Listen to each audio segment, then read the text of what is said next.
So this is going to be a quick editing tutorial.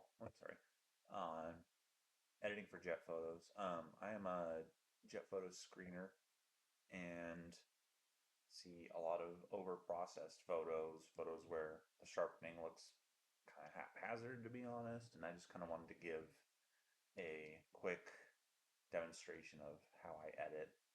Um, the first thing I do is make sure I choose a frame that is good. Um, I always shoot in both RAW and JPEG. So here's the RAW file, and this is the JPEG. And I do that just so I can see before I start editing. I can see if the frame's going to be sharp enough. Like this is an extremely sharp frame, um, but if I went back a few, I might realize that one's maybe not as sharp, uh, but I wouldn't necessarily be able to tell from the RAW file. So I always shoot both, but I'm going to upload, I think that one, 26.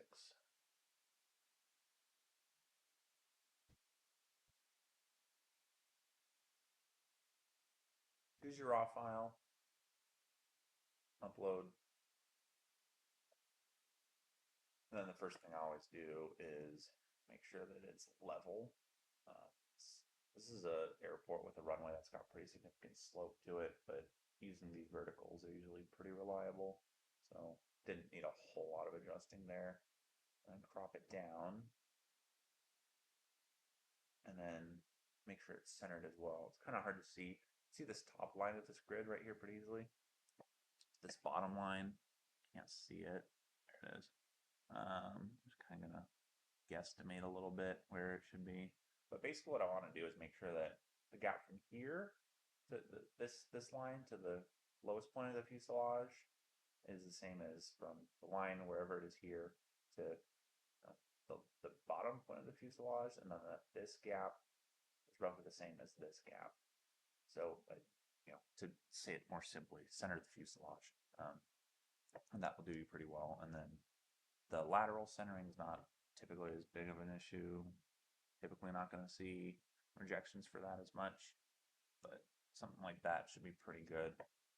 And then from there, and this is where people get tripped up, is they think I have to go bring the highlights down, increase the shadows, increase the whatever.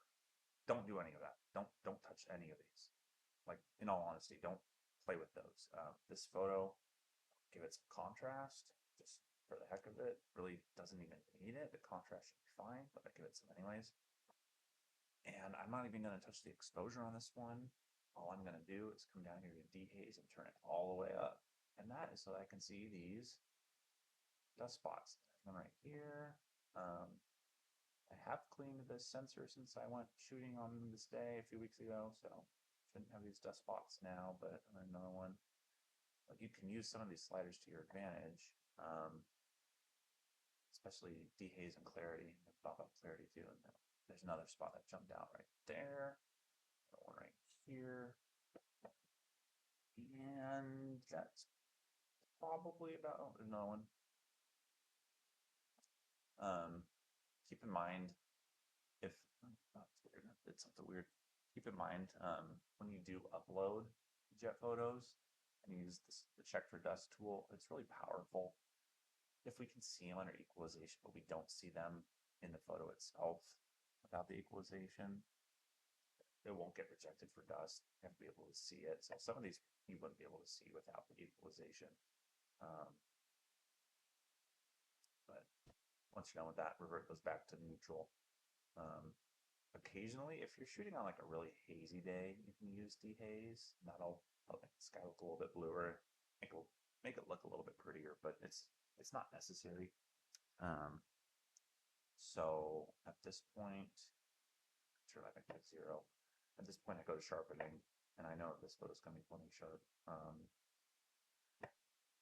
That all I need to do is hit sharpening and radius. I never touch detail or masking. I don't really know what they do. Detail, I guess, would, yeah, I don't know. I don't touch it, like I said. And then This is presumably shot at 100 ISO, so there's no need to give it any noise reduction. And then, like I said, lens corrections. And that's it. That is the entire workflow of a JP screener for the average photo. Then I'll check to see if it's sharp enough at 1920 pixels. If it is, then I would just export it. And that's all you need to do. If the photo is properly exposed and in focus, it really doesn't require a whole lot of editing to get a photo to acceptable levels. But the less editing, the better, of course. So uh, that's pretty much all I have. If anyone has questions, please leave them in the comments, and I'll try to answer them. But um, that's it.